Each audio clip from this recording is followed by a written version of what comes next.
Welcome back, everyone, to the Nightly Kickback. Thanks for joining me on this Tuesday Eve. We've got, obviously, millions of viewers hanging out in the chat, like always, because the show is an instant success that has blown up incredibly well, incredibly fast.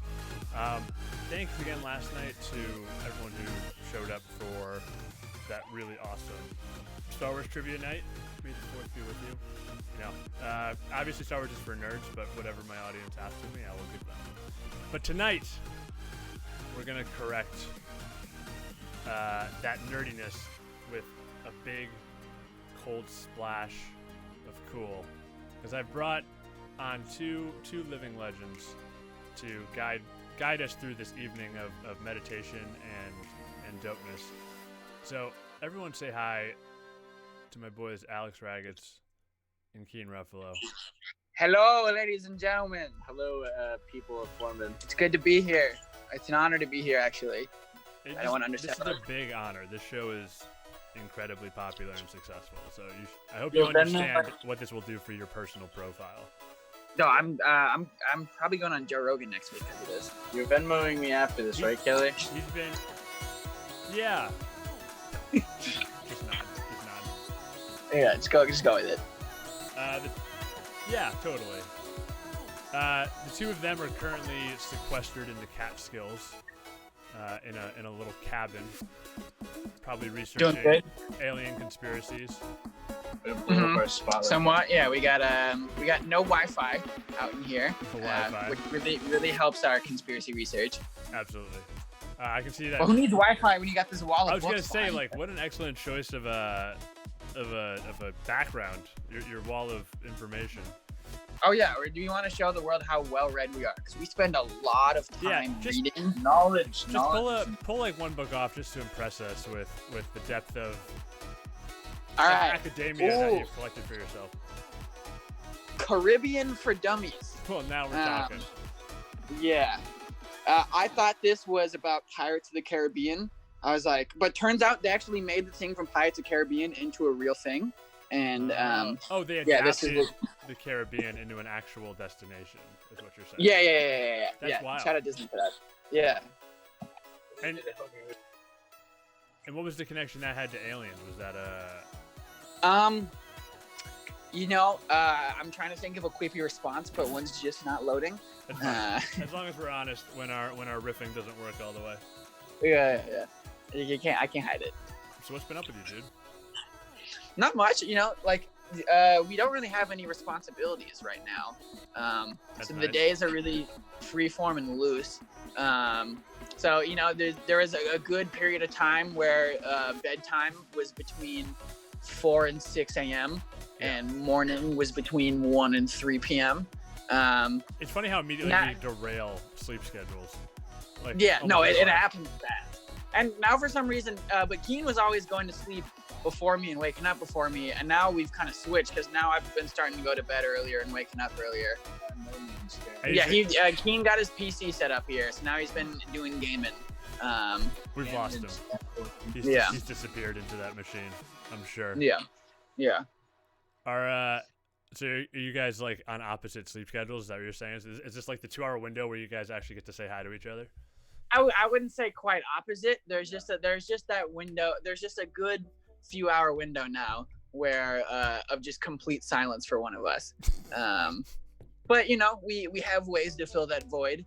I finally got logged into Netflix on one of my devices connected to internet. So I've been doing some streaming because for a while we have a very large cache of DVDs here. So we've just been watching like just so many DVDs, which has its ups and downs. I tried to rewatch Space Chimps recently, and I got halfway through before the DVD pooped and wouldn't let me. I was gonna say, what time frame are we looking at for these DVDs? Is this like family DVDs from 10 years ago that were once a part of the movie collection, or are these current? A lot of them are scratched to shit. Absolutely destroyed. Some of them are old, and then we have a decent amount of like newer ones. But yeah, no, like we've had like Surf's Up, Shrek 2. Oh, There's a lot of my good God. kids movies. Classics. We've been on a good little Pixar grind. Cars. None of those are Pixar's Hey, movies. you need to Cars watch is. Space Jams. Me and Keen had a religious experience with Yeah, Space Jam. explain your. I caught up with you briefly last week, and you guys went on about the deep meaning you discovered in Space Gems. Yeah. Well, It's a beautiful film. I think like. Yeah. I think the beauty you can find in it is. it's featuring Andy Samberg. Yeah, Andy Oh. Samberg plays one of the main great chimps. thespians. This is like early SNL Andy. We got Joe from Family Guy voicing one of the other main chimps. But I Okay. think more of the beauty lies in the crap animation. It's like imagine like DreamWorks, but it was located in like a meth house. Yeah. And this like the only Yes, people working on I it were a see bunch of crackheads. Yeah, being shit. paid by like the crack mouse. Yeah, just like no sleep, no teeth. That's almost a more poetic way to interpret it rather than the reality of a bunch of like overworked 16-year-olds being exploited for slave labor in some third world country. No, But no, I no, do. no. It was just a bunch of. It's like they use MS Paint almost. It looks like it'd switch over from like 3D rendering to like very I don't 2D. know Yeah. some fucking video game cutscene from like the mid. No F-bombs. Keen. Yeah. We talked about this, Keen. It's okay. I can go back and take it out later. But you gotta save me work at the end. I don't wanna pick out all your F words, even if it was an appropriate use, because I believe the animation was that bad. But it's just like there's so many stereotypes in it, and so many just like bad kids movie tropes that it just becomes delightful. Yes. It's a really good it's a good movie to watch. Like if you're like up late, kind of loopy from like lack of sleep, so you just like take more enjoyment out of just the dumb little things. Okay. Me and Keen had an absolute delight enjoying Space Jams, and we recommend it to all our viewers. What is it about? I don't even know this movie. It's like Hold on. this, I can weird... infer there's chimps in space, but I need Yes, more details. that's a good concurrence.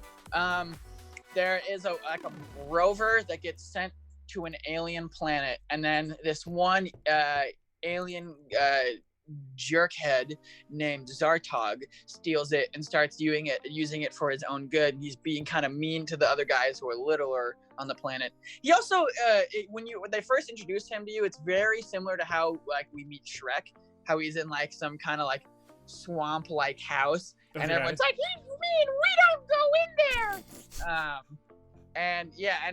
So he takes over, and then this terribly animated human in NASA, which NASA seems hilariously understaffed. He's like, using monkeys. They're like, you need to get the rover back, or or I'm gonna cut funding to this program.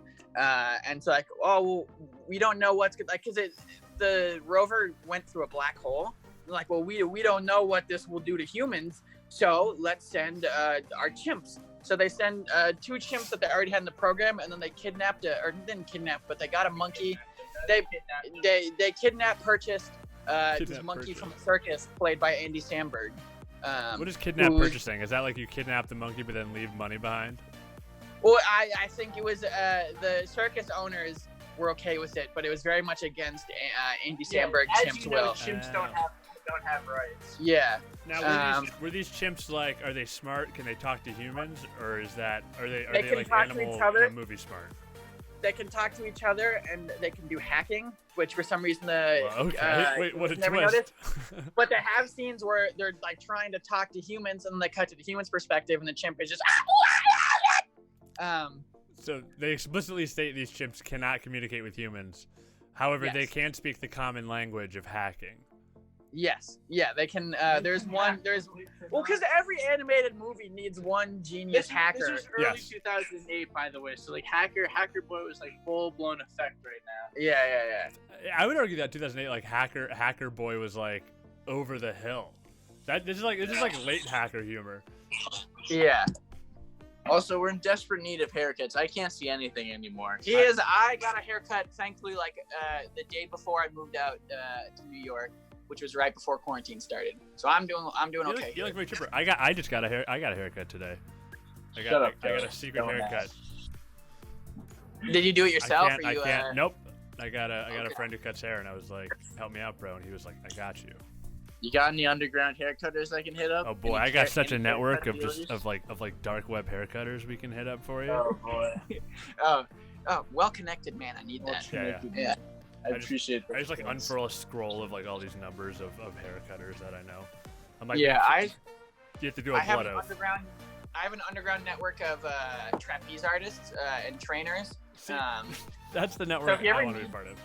Yeah, if you need circus training, but you really don't want the government to find out about it, you can hit me up and I will connect you. Well, any above the board trapeze artists are never going to be worth your money. You need to go underground to get your worth if you really want to trapezery.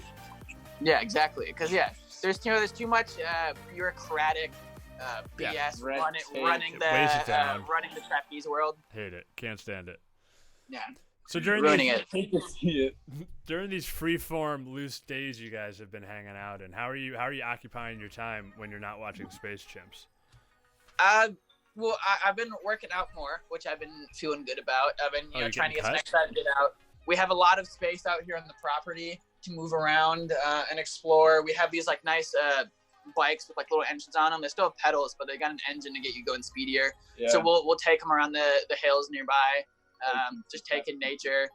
But it's mostly been watching movies, or I've been like writing a little bit of like goofy dumb songs lately to try and keep myself occupied. But I've seen 63 movies since quarantine started. Very nice. Are you I keeping do a a list? lot of skateboarding. Oh, and Keen does a lot of skateboarding. That's how So just so you know, for both of you, and I was like advertising the show, I was like, well, Alex is gonna show off his rapping skills to us, and Keen's gonna show off his perfect kick flips. So before the end of this cannot do hour, this. you both are expected to do that for the many viewers we have. Okay, let me. Why did I you might. promise these things? I might need to do some editing for my rap. Nope, Maybe. this is the real test. It's like, can you cleanly freestyle rap? Yeah, I will see what I can do. And it's just gonna be you Um, in the foreground being like, so don't I'll do see my that. knees I there, think can't. while Keen's in the background, like stomping on his skateboard because he can't figure it Yeah. out. It'll be the perfect ending. Have you ever seen the video of the guy who goes on to a local radio show and he's advertised like a good freestyle rapper, and he's like, they told us, and he can never get past that line. It takes him like 2 minutes and he just gives up. Walked on stage. I've It's seen that. delightful. It's delightful. That's sad. What do you mean? I enjoy it. Okay, so for obviously the literally millions of viewers who are watching this, they're probably wondering, Alex, you're a rapper? Tell us more about this. How do we find you? Yeah. Well, you can find me on SoundCloud at Ragtron3030. And all the underground Memphis rap spots. He'll be there. Yeah. If you are Obviously big into the dominates. underground Memphis rap scene, you can find me if you look insanely hard. But that's how you know it's good, because it's obscure. Yeah, because it requires effort to find. Yeah, no, but I've been very influenced by the sounds of rappers that came from Memphis, like 3-6 Mafia and Juicy J. Mhm. And then now there's kind of a revitalization of the sound on like SoundCloud and a lot of other like popular rappers. And what is the sound? What is that sound? It's very like devilish. There's a lot of triplet flows and kind of like aggressive beats. I don't really know how to perfectly describe it, but Boys got bars. That's And all I gotta say. yeah, boys got bars. Well, I mean, Um, no one's disputing that. We just want some description of what we can expect from these bars. We know you have. Yeah, them. well, for me it goes. You'll hear the word pimp in my rhymes a lot. Very good. The What am staple I of like? Memphis rap. Yeah. Pimp, simp. Actually, can I just quick tangent to show you how our lives are intersecting on a universal level? So you've watched 63. You've been watching all these films. I've been putting out this regular list of Netflix recommendations every week, and I send them out every week, grouped into categories by a song. Like I'll pick a song with a theme, and then I'll find movies that fit that theme. And whereas like last week was Bob Dylan's "The Times They Are Changing," so I did a bunch of movies that involve like change or social unrest of some kind. And this week was, no, I'm not kidding you, It's Hard Out Here for a Pimp by 3-6 Mafia, and it was about it was like all characters who are hustlers. So this is a crazy confluence of circumstances. Amazing. Perfectly advertising my thing and your thing simultaneously. I like we genuinely didn't plan this ahead, but we're on the same wavelength. It's just like this show is that good that Yeah. it's just finding ways to connect itself without me even trying. It's Fantastic. crazy how Zoom promotes these like psychic connections among us. So let's talk about your now you got this huge audience here. Your musical career or your artistic career over the past year or so, pre being forced to retreat into the mountains to hide from a global pandemic. Yeah, it's definitely been evolving. I think when I started like taking an interest in it again was last year when I was at LaSalle College, now LaSalle University in Newton, Massachusetts. I became good friends with a guy named Cody, who was like a very dedicated producer. He spends a lot of time making beats, and so we spent a lot of nights together where we would like hole up in my dorm room, and he would ask me like what kind of mood I was in, and I would tell him the sound I'm going for, and then he would make the beat on the spot, and I would put in some like little instructions and tweaks, and then I would just start writing, and then we would set up in my closet and start recording whatever dumb songs. We only ever released one because they're more so for my enjoyment than other people. Like I'm it's kind of like when I tell jokes, I'm doing stuff to make myself laugh and not really to make other people laugh. So I just started making music with him a lot, and then I started thinking about what I want to do with producing and engineering. And this year, in taking a gap year, I found a program in Ohio. It's a very intensive program where you're out in the middle of nowhere, Ohio, and you spend 5 days a week taking classes, learning how to mix and record and engineer music. So I spent about 2 months there. I stayed an extra 3 weeks to do the advanced program. But you just go in the really nice facilities. There is I think 6 different studios, and it's very intensive. Like we would have 6-hour recording sessions of on actual those giant analog recording boards. Oh really? And yeah, so we just we recorded all different types of music. We also spent a lot of time getting to know the equipment and doing different types of things. I think one of the things that was most interesting we did was Foley work, which reminded me of you when we were doing that. We took the 2 main projects we did for that is we took a Liberty Mutual ad, insurance ad, and we recorded and lined up all the sound effects and then mixed them. Because we originally just had the music and the video footage, but then we had to line up footsteps because people have to do that manually for everything you watch. Yeah. People have to line up the footsteps perfectly. So many other things happening in the background. It took us 2 hours to complete a 30-second ad. Yeah, that's good. And then the other project we did that I thought was even cooler is it took us I think 3 days to do this. We took a 3-minute trailer for a Star Wars game that has these huge battle scenes, and this time we didn't have any of the sound effects pre-recorded except for a few hidden in this huge sound effects database. Sure. And so we had to record all our own sound effects for this and then line them up perfectly. So we were having to do lightsaber sounds, footsteps, explosions, ships crashing. So what did you use how did you make your own lightsaber effects? Well, actually, we found those online. We were able to use those. That would have been better. But you had a room with there was a floor, and there's a section that was on a fence type thing, a metal fence. We had a bunch of rocks. So we took a large weird metal object and slammed it into the rocks for a spaceship crashing into a building. We got into it. It was taking a toll on our minds because we were just locked in that studio for hours and just getting loopy. But Foley will do that to you, man. It's or even just being in any confined space working on something like that.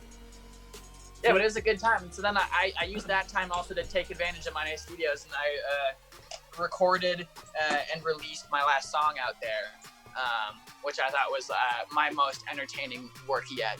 Now let's talk about your music, man. So what type of music were you making before, then, and now? Well, I was still kind of doing the same thing of very 3 6 Mafia type influence music, but I didn't quite have what I wanted to talk about and certain changing the way I flow, or changing my rhythm. quite as much down, and so now it's more exploring like switching that up a little bit. But then also just like I wanted to dedicate more of it to being entertaining. But I still quite haven't found my vibe of do I want to be a badass or do I want to be a goof? Because it's kind of you really have to sell it to be both. Being it's funny you brought up Andy Samberg, but it's like he's a great example of how to do kind of comedy right, but it's so hard to do.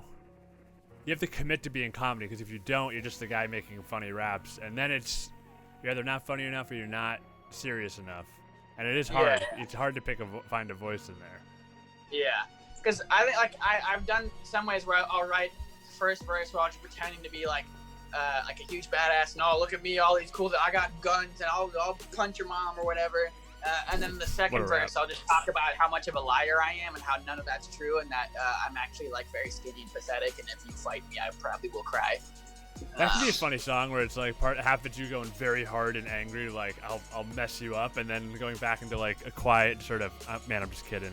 I don't really mean it. I'm just posturing really hard. Don't hurt me. Don't hurt me, please. So you're not making making the beats yourself. You're just rapping. Yeah, I mean, some of them I've taken beats just like that, like from already existing rap songs. But I think when I've been the most successful is when I've had my buddy Cody make the beats for me, because then I have like access to all the individual parts and I can move things around if I want. So I can, I can take the stems of the song and move around the drum or the bass or add some additional effects to whatever I want.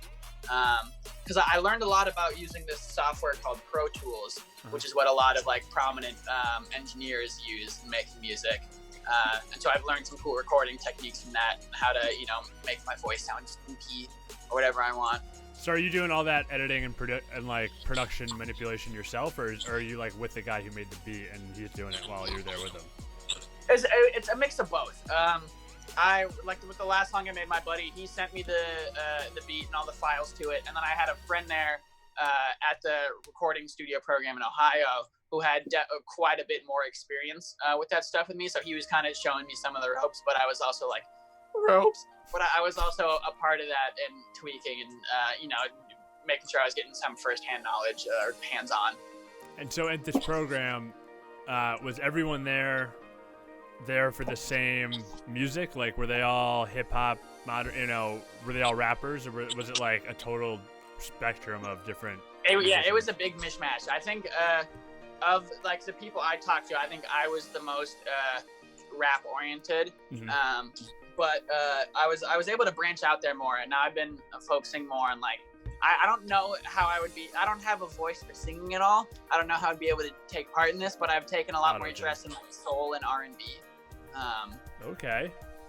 Some soulful and R&B Ragatz.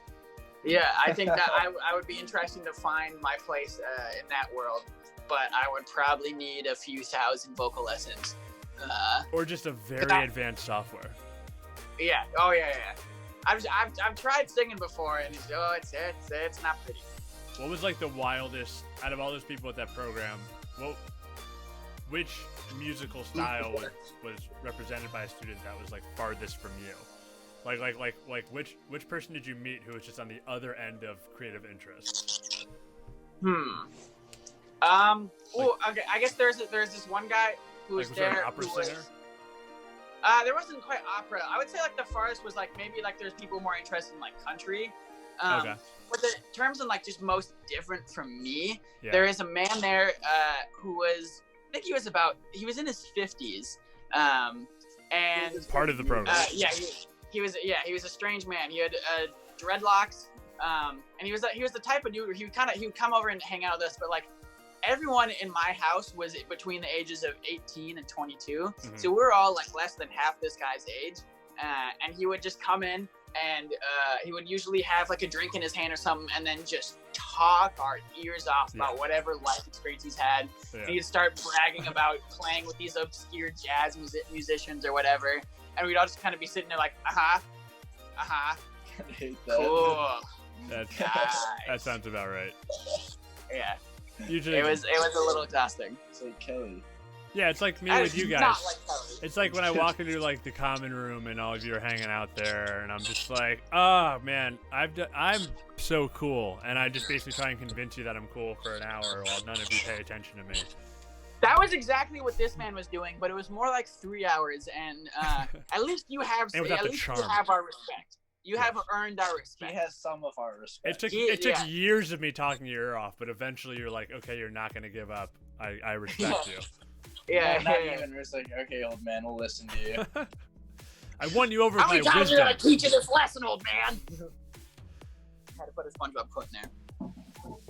So are you recording music now? You've been doing anything since you had to leave? So wait, how long were you in Ohio for, and when did you have to leave? I was there from, I believe, this like 5th or 6th of January until like near the end of February. Mm-hmm. And then I had 2 weeks at home. Within like a week of being at home was when I got an internship at a recording studio in Manhattan. And then I moved out a week later. Yeah. So you get into Manhattan. You're forced to get the hell out of there. Oh yeah, because this is what's funny to me, because I've been like, I love New York City. It's one of my happy places, and I've spent a lot of good time there, but never for longer than a week at a time. And when I moved out there, I was so excited. I was like, yo, The first time. I yeah. live here now. Like, this is my home. And then I made it 6 days and was like, I want to get out of here really bad. Then I came up here with Keen's family. Yeah, it's basically like the universe was like, no. A week at a time is what you get, my man. Yeah, pretty much. And it was a bummer too, because I had my first day of my internship. Like, I moved out there. It was supposed to be on a Thursday, but I ended up having to move out on Friday because I missed my flight Thursday morning. Very It was nice. like the crowdest I'd ever seen the Minneapolis airport. And so I had my first day at my internship on Monday, but I was only there for an hour. It was like just like an interview, like final stuff, like introductory, like here's what you're gonna be doing, blah blah blah. And then Thursday was my first full day, and I worked a 6-hour shift there. And then that day I had to leave. But it was a stressful 6-hour shift because the studio is in Times Square. It's like right across from like the big like Midtown comic book shop right in Times Square. Oh, wow. Okay. They had me go out and walk through Times Square and run errands for them. Like, I had to go pick up some supplies to fix instruments, and it was very stressful walking around Times Square because it was not as empty as it should have been, and just any conversation you overheard people having was related to coronavirus. Right. It's kind of the worst. Probably the worst time to be in Times Square is in the start of outbreak. I mean, I was also like looking, like I was still seeing the Cookie Monsters and Elmos out there, and I'm like, guys, what are you doing? In a weird way, they were the safest out of everybody. They're all They're all They insulated. got The their safest hazmat people were suits on. Yeah. for lunch. I went to Chick-fil-A in Times Square, and I felt so safe at Chick-fil-A. I watched, like, the whole time I was eating there, I watched people get up, and as soon as someone got up, one of the workers would rush over and immediately disinfect everything they touched. Yeah. And I was just like, oh, I can enjoy my spicy chicken sandwich in peace. Shout out to Chick-fil-A for taking care of all that. Yeah, it's funny We like going to into like thank our Stop and sponsors. Shop and seeing them wipe down the self-checkout terminals like every time you use them. Like, it's just it's a weird world right now, man. But you escaped. You're at the Ruffalo compound, nestled into the mountains like a supervillain lair, and Pretty much. and you are. Did you take any of that creative energy that you had all pent up in New York with you out there, or is it on hold for the moment while you just wait this out? Not right away. I spent just too long just kind of sitting on my bed downstairs, just watching DVDs or playing totally Nintendo fair. Switch. Which, because also, so we don't have Wi-Fi out here, and my cell phone doesn't get cell service out here.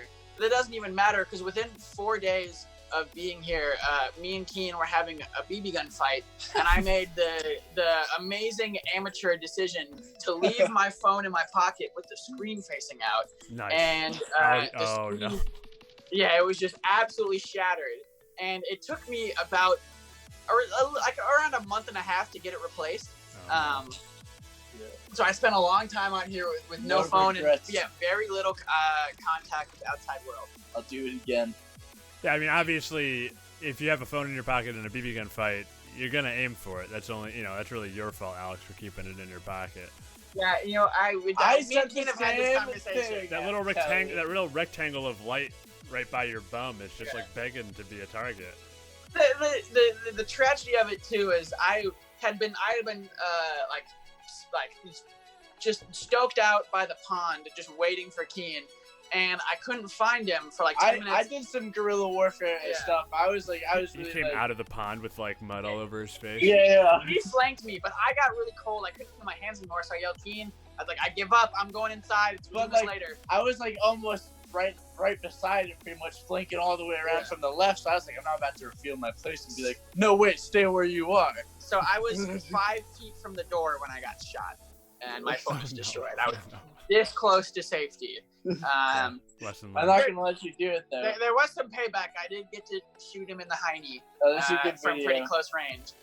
Yeah, there's a good video we can send to you later. You can put it up. I absolutely want to watch that. Can you put stuff on the screen? I would say let's save the Heine shooting video for off air, but I do want to see it. I have pants on. I do want to see it. Oh, if there's pants on, then I mean, we'll throw it up later as a supplementary video. But I definitely want to see this myself. Now, was the Heine shooting like an agreed upon revenge for the phone? Okay. He could unload a clip into me. Yeah, but then the thing is, he still tackled me, and he chose a section. Right, that's because he chose a section to tackle me where I was on gravel, so I got 2 nice big cuts on my knee and shin. So I still don't think we're fully even. No. I'll shoot you again. But another Heine shooting. Yeah, but I'm not one to reignite old beasts. I'm a man of peace. I will kill you. And I will kill you. I would prefer it if you didn't. You can't cook a steak twice. Yeah, exactly. This man's about to get cooked 4 times. Like, I have my phone now. I have a little Wi-Fi box to connect it to, so I can still reach people. So I say what's done is done. It's over. We've moved on. Exactly. Yeah, so I've also found it like hard to be creative at all during this time. Like, there's almost this part of you that's like, oh, all this free time, like I'm gonna just make stuff.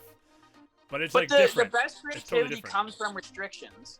Yeah, coming from restrictions, and also like it's just it's a weird time. Like, there's a lot to go on. It's obviously you're not going to be in the same place like where you would normally be to create. So I think it's okay not to. But have you been able to do anything, or are you just watching Space Chimps and shooting each other? Yeah, no, I've been doing a little bit. I just Keen's mom showed me this really good like song from the 70s. It was like one of the funkiest songs I've ever heard. Great bass. It's like just like a perfect like disco roller rink song for the 70s. Mm-hmm. And I found there's a good like 3-minute portion of it that's just instrumental. And I decided to start rapping over it in a kind of like very like 80s. Just like in the 80s, yeah. Yeah. Just like in the 80s. So I started writing over that, and Keen encouraged me to take a more storytelling approach. Because that's usually my approach is very ADHD, and I'm just throwing out goofy bars that rhyme. Yeah. And so now I'm hopefully if I can continue writing, I want to make it about going out to the club and having a wild night, and ending up meeting Joe Exotic, and getting indoctrinated into his tiger cult and becoming one of his straight gay husbands. And then what happens is like you become a tiger. Like you achieve this level of companionship with them where you can take the form of a tiger. That's what people don't realize. All the tigers are former humans that he has subjugated with his love. I gotta take some notes here. Yeah, you're welcome. You can use this. I thought you were about to say I gotta go to the bathroom. I need to. Sean Kelly is getting some writing credits on this track. Did you hear about Netflix just announced they're doing a mockumentary series or like a fake documentary series based on the Tiger King with Nicolas Cage as Joe Exotic? Yes, we did see that. Yeah, I just saw that today. I didn't know that it was Netflix like mockumentary style. Yeah. All I knew was Nick Cage playing Joe Exotic. That's gonna be amazing. The mockumentary style. That. Oh yeah, I'm ready for that. I'm ready. You ready for the Tiger King? Yeah, me and Keen binged all of Tiger King in the first week it came out. That was an interesting ride. I haven't watched it yet. Man, it just got so much cheaper than I thought it would. Yeah, we were going a little loopy there for a bit. You're just like having these crazy dreams of tigers and wearing gas masks in Times Square. Did you watch the update episode with Joel McHale where he's interviewing the cast? I have not watched Tiger King yet. Okay. Well, wow. Did not expect that from you. Mr. Kelly. I've just been watching movies, man. Just like tons of movies. Well, one thing I'm just gonna say is one of Joe's husband's interesting character. His name is John Finlay, and he does all the interviews shirtless. And he's got these big nipple piercings, and he's got like 3 teeth missing on his top row up here, stuff. And then in the interview episode, I didn't even recognize him because not only was he both wearing a shirt, but he also has just like a fucking frickin'. I'm sorry, there's some edit work there. He has just a fantastic new set of teeth. Oh really? You got that Hollywood money's buying him teeth. Oh yeah, he's got some pearly whites. I bet they're not complaining. Like, oh my God, Carol Baskin, you see she got dunked on by those like Russian pranksters. I did see that where they pretend to be Jimmy Fallon or Jimmy Kimmel or something, and like every time I like say it, you can tell I'm not saying curse words. Oh, that's funny. But they I There's didn't watch the whole video, but from funny. what I understand, they just conducted a regular interview with her. They just made her think it was Jimmy Fallon. Yeah, they didn't mess with her. Which is like, good Come job. Come on. I just don't get it. I don't get why. Yeah, there was definitely a little room to mess with her there. And I think that's one of the cool things about Tiger King is in such a hard, divisive time, it's so nice that we can all just unite on the fact that we don't like Carol Baskin. I'm sure when I eventually watch this show, I'll understand why we're united in not liking Carol Baskin. Yeah, we'll have to... Hasn't Joe... So I've literally been disconnected from this Tiger King thing almost entirely. I've heard of it. I get the basic idea of what it's about. But wasn't Joe Exotic like running for president years ago? Yeah. You probably first heard of him on John Oliver. Yeah, I'm pretty sure I'd heard about him on some show like that. Because John Oliver was talking about, I believe, third-party candidates, and then he showed off like one of the better. He was like showing off other like less likely third-party candidates, and he showed off Joe Exotic's video where he's running for. It's hilarious. That's good. Because he's so unapologetically crazy. I love him. He's so funny. Keen's like, that's who I will be one day. Yeah. I will be Joe I'm Exotic. already almost there. If I ever have to move to Florida, like I would just slowly become him, just with like significantly less animal abuse and grooming. Yeah, it's like there's a lot of things we'd want to cut out of our Joe Exotic transformation. Yeah. I'm going to shape the perfect Joe Exotic. The flamboyant clothes, the gender fluidity, like all good stuff to keep, but a lot of stuff we can leave behind. The racism, the animal fucking. I will be the Joe Exotic that men and women can get behind. I will be the Joe Exotic we've always wanted. Yeah. This whole time. Yeah. With better skin. And better teeth. Bro. Yeah. And his shirt teeth off. were fine. His teeth were fine. It was just his husband's that we were lacking. Yeah, I don't know if you guys noticed, but like, I got my teeth straightened. Hello, Hollywood. You really? Yeah. Oh, King. Damn. Coming. I need that. I've never needed braces or anything. I used one of those like home programs where they send you retainer just to like keep switching out. It took me like 6 months. It worked pretty well for me. But I got some like this. I got like a little like. Fine. I got some little shark teeth. When I was teaching preschool last semester in Massachusetts, I got some. They're like, what? I had multiple my 4-year-olds be like, why are your teeth like that? And that was one of many questions they asked me that I just really didn't have an answer for. Let's talk about you being a preschool teacher. This is a perfect segue. Let's get into that. How and why? How and why preschool teach? Tell us now. Well, okay, so like I mentioned earlier, I'm on my gap year this year. Yeah. And we found this program, this internship program in Worcester, Massachusetts, where you stay in an apartment, and they help you find an internship that you work 4 days a week, and like they have classes on Monday to teach you just like executive function skills, other stuff like that. And I was like, oh, that sounds pretty cool. And it was in some respects. Like I love the preschool teaching, but the program itself was not the best. It's for 18 to 22-year-olds. And it was pretty strict. Like we had to be back in our apartments by 12 every night, like even on weekends, which is a little ridiculous for 18 to 22-year-olds. Yeah. was that their way of like maintaining some type of legal liability because y'all were working with children? Well, because I think it was more like, cause I was one of the few. Like there's plenty of internships you could do that had nothing to do with working with kids. Like there was like one people were welding, other people this is were for all the people in that internship program, regardless of what they were doing. Yeah. Oh. Yeah, it's a little weird. That's a little strange. They mentioned it because I think the neighborhood in Worcesterian wasn't the safest. I think they had some issues with like muggings or something. Mm-hmm. But I think it would be better if you just kind of, like, because, we're adults and we have to be getting out there in the world. So you just give us some guidelines and tell us to follow them. And if we don't, then we'll learn the hard way. Yeah, it's strange. Okay, but anyway, so I got my internship as preschool teaching because I have a lot of experience with like childcare work. My mom's a preschool teacher and one of the best preschool teachers I've ever seen. You're a descendant from Queens. Yeah, I've learned a lot from her. I've been like, because I would come in and help out in her class, like starting from like age 7, and I would kind of just sit and watch what she does and then copy her. Like I have a lot of experience with it, and it was really fun. I had a pretty well-behaved class, and apparently like they hadn't had that many good volunteers. So they told me I was the best volunteer they'd ever had on like my second day. Oh, really? So having that vote of confidence. Part of that is because you're royalty. You're preschool teaching royalty. They just that too. I'm a sensed descendant it of right Mrs. Rabbits, as her preschoolers call her.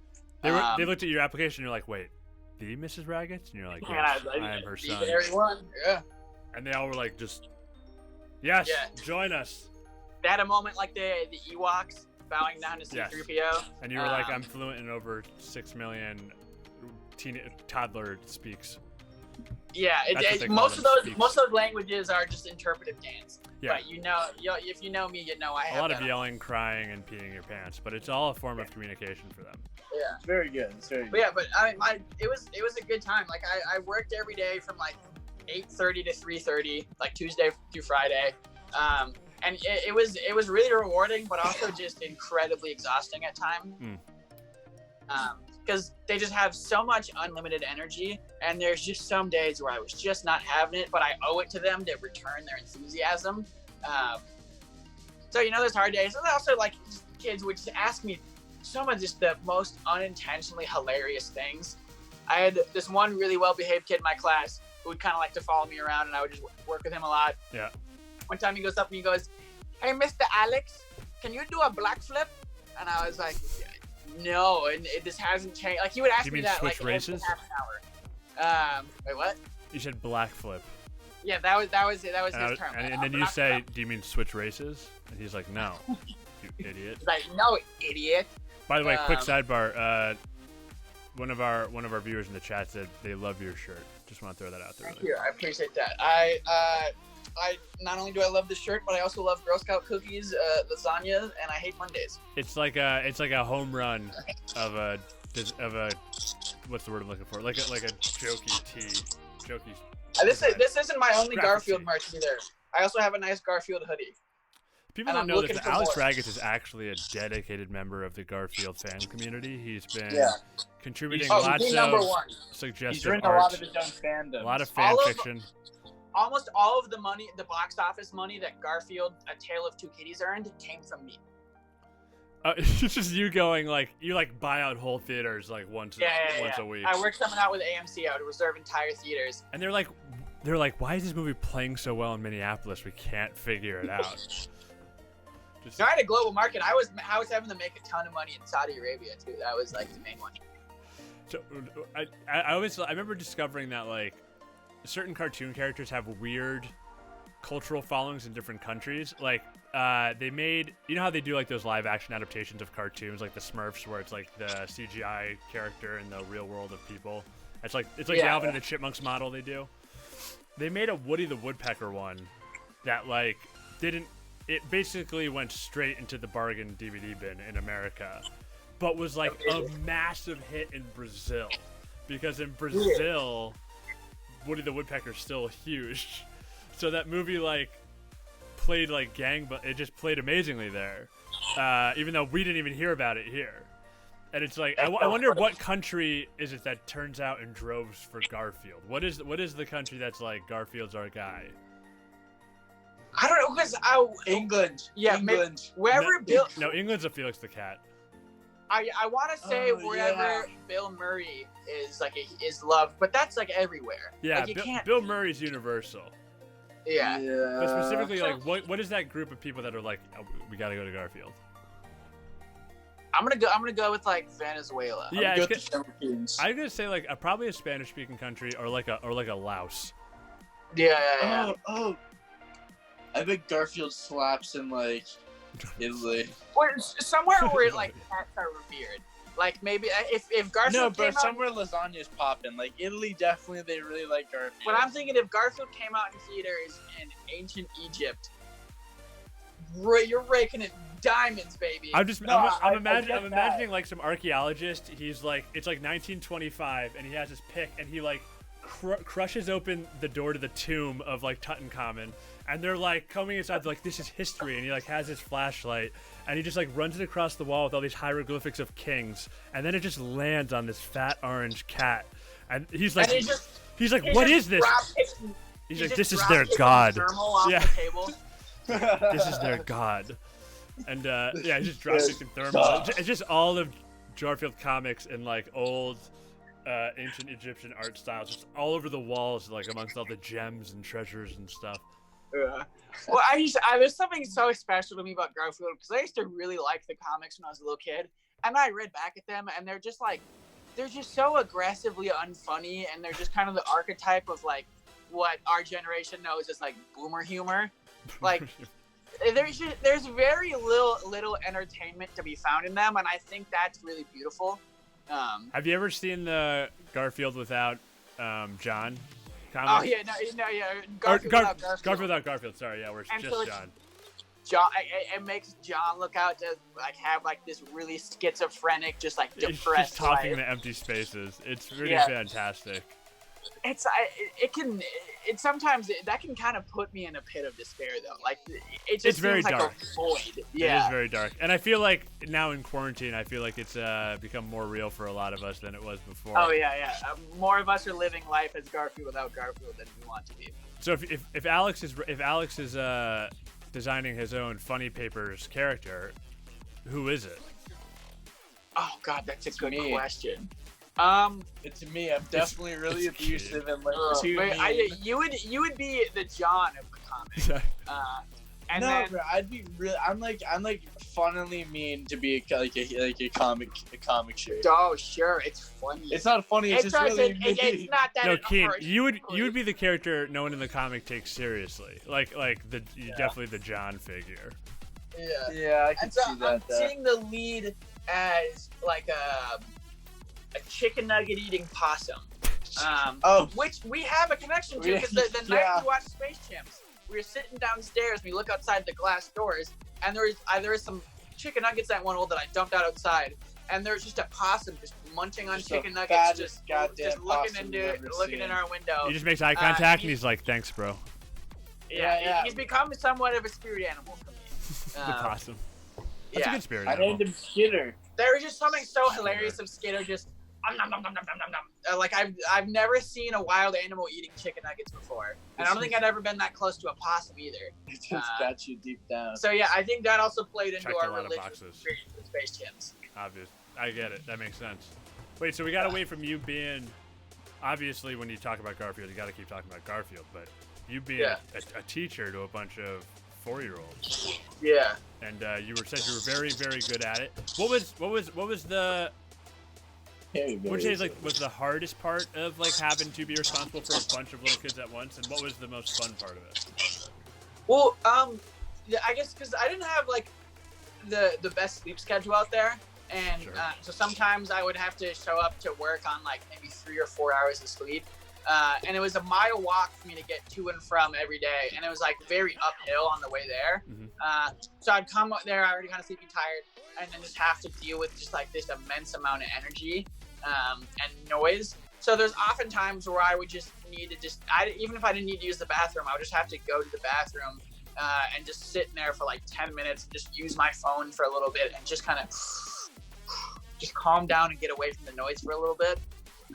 This is amazing because you now understand our plight. Yeah. With all of you. And I guess the most positive experience was like when you are a positive like role model in like those kids' lives, and you show them this like care and respect. They return it like this back, this like kind of unwavering and unfolding respect and like admiration for you too. Oh really? Like honestly, kids at that age look up to you, kind of how like in similar ways how like dogs look at their owners. Yes. Where they kind of just think that you're perfect and you got everything figured out. And so it asked me all these questions that I obviously do not have the answers to. Like what? Is God real? Yeah, like they would just ask like these really complex questions, and ones that were like so simple they were complex. Like I would be like, they'd be like, well, Alex, why can't we go outside? I'm like, oh, because it's rainy out. They're like, why? I'm like, I don't know how to explain why it's rainy outside. Well, That's my favorite one. My favorite one You is don't one know that how to asks. explain You how don't know how to rain explain. works? Do you know where rain comes from, Alex? Yeah, bro. What do you No. mean? How we just figuring this out? Magic School Bus scared me. Dude, you're talking about the water cycle? I don't know. Well, I think my favorite question I got to know how to answer was the kid who asked me if I could do a black flip. Yes. He said, Mr. Alex, do you have a girlfriend? And I said no. And then he said why? And I was having some And lady you're like, problems. I don't know, Josh. You help me understand that.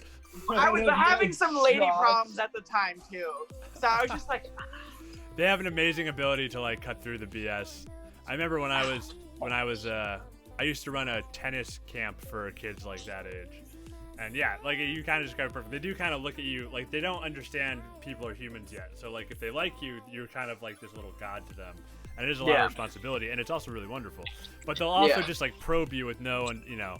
And they used to ask me why I didn't have a girlfriend, and they'd be like, "You should date her." And then they'd like point at the other instructors, like any girl instructor within a 30 yard radius was like, I should be married to. They become these weird wingmen.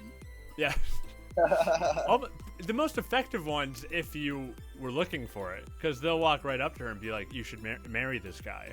And they just set up that conversation with no issue. Slaps so hard. It's like you're not married and you're not married. I don't understand why this isn't happening right now. Yeah. Well, what are you, an idiot? Be my new mom and dad. One thing I'm thankful for is in the time that I taught preschool is I learned very closely, like firsthand, that preschoolers are just some of like just the most germy creatures on the planet. I was in charge of like making sure that they were getting their hand washing done before snack time. Oh, really? And I would watch them walk up to the sink, put 10 squirts of soap on one hand, and then without touching the other hand, they would just put it under the faucet and be like, okay. And it took like a month for me to even just get somewhat of a semblance of good hand washing. And so I'm really thankful that I was not teaching preschool during the global pandemic. Well, yeah, in a lot of ways, I think it just reinforces how important that was. I think that can seem like such a mundane thing, teach them how to wash their hands, but no, literally you were teaching them how to save their own lives. Yeah, I was pushing that a lot, and I was also pushing heavily for asking for permission before you give hugs.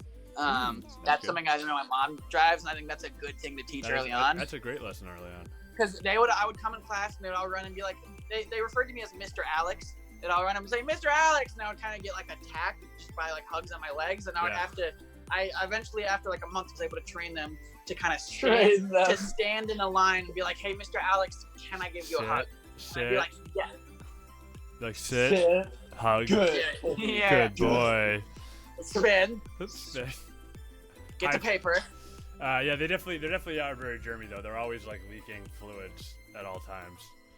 There's one time one of them picked his nose and had a giant booger, and he walks across the room to me holding his hand out like this, and he was like, should I eat this? And I was like, go wash your hands. Hey, but look at the positive there. He didn't just decide to eat it. He was like, I need to ask and I need to figure out whether this is a good idea. But he acted in such a way where he totally expected me like, oh yeah, like he wanted to do that. That's awesome. But the little voice we're trying to develop in his own head, it's there now. It's being like, hold on, you don't really want to do this.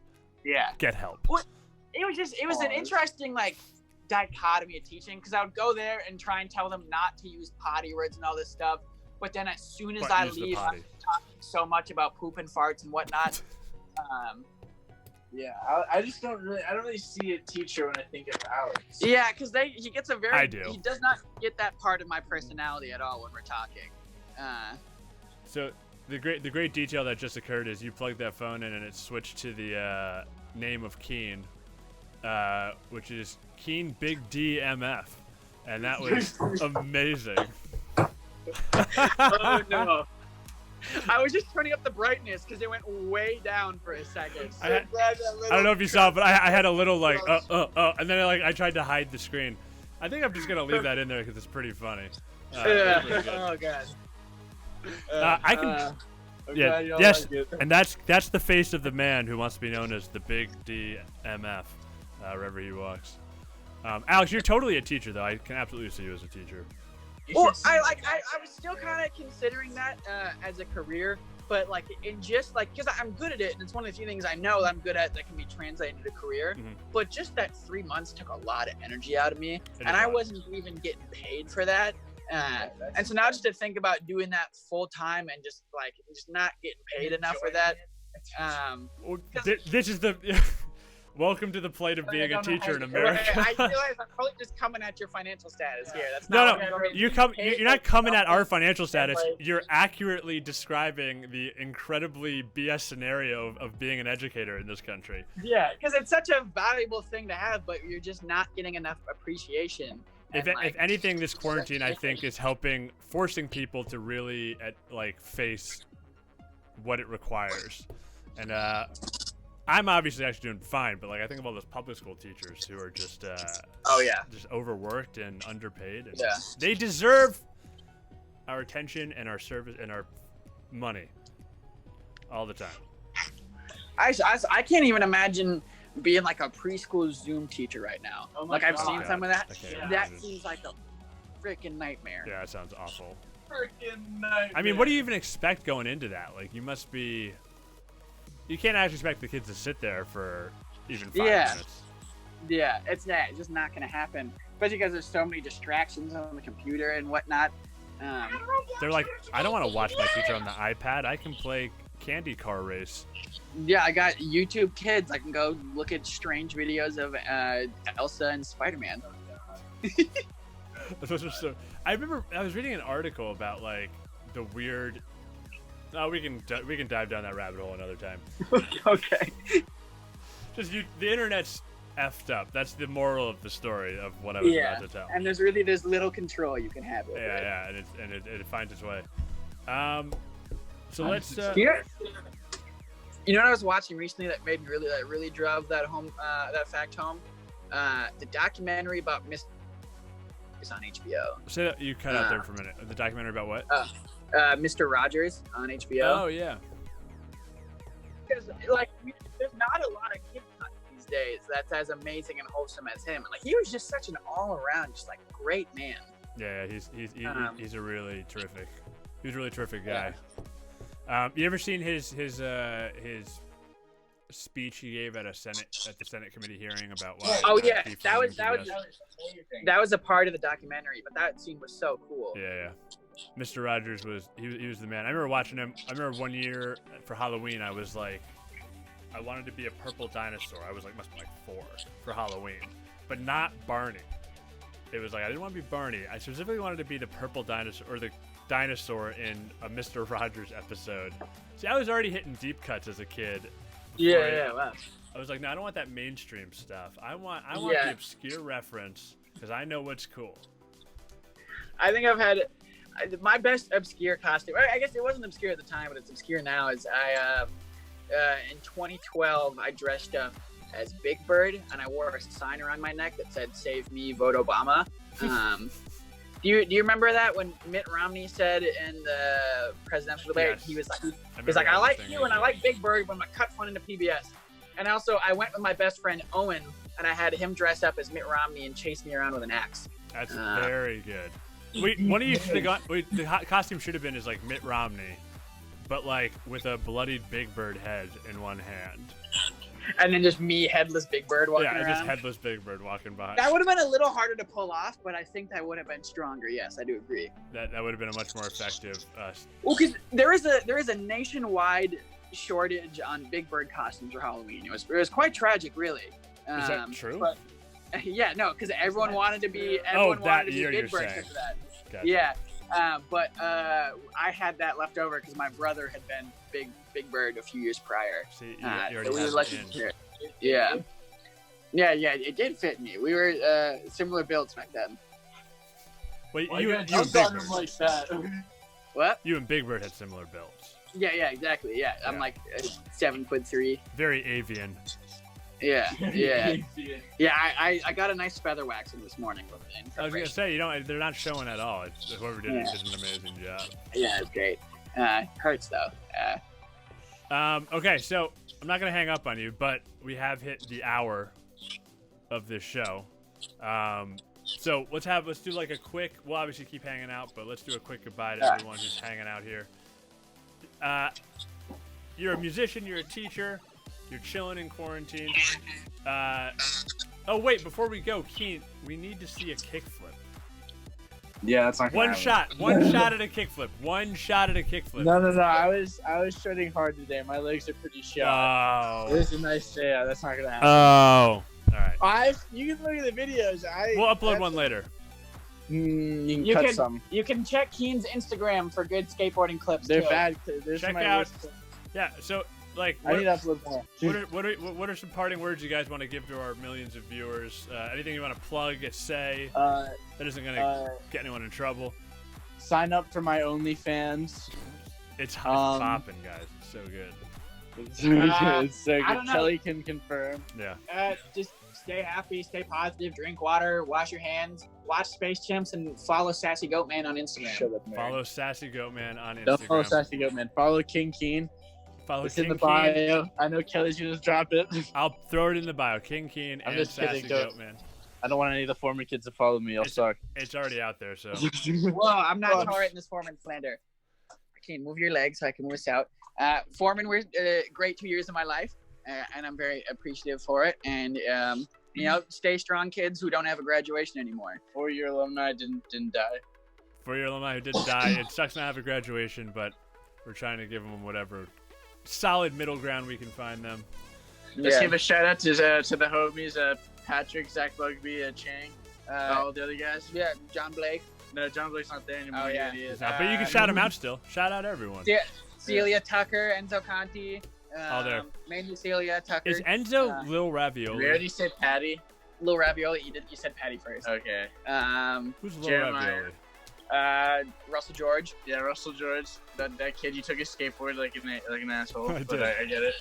It wasn't like it was a justified seizure of property, but yeah, I'm sure he didn't like it. But yeah, no. Cool. Stay strong, everybody. Keep your heads up. This is not forever. I know it may feel like it, but yeah, keep those frowns upside down. Keep those frowns upside down. That's what I'm talking about. All right, don't hang up. I'll get back to you in just a second. I'm just gonna wrap All this right. up really quick. Okay. Hey to everyone hanging out with me, thank you so much. Thank you so much to Alex and Keen for good, great, amazing guests. Amazing guests. Yep, you're on air right now, baby. It's very good. The only good one. What do you say? He was just pointing out that I Got was him. picking my nose in air. This is a really fun hour. I will see all you guys tomorrow. I believe we have more from the class of 2019 hanging out, so come back, chill out. Thank you, Sassy Goat Man. Good night, everybody.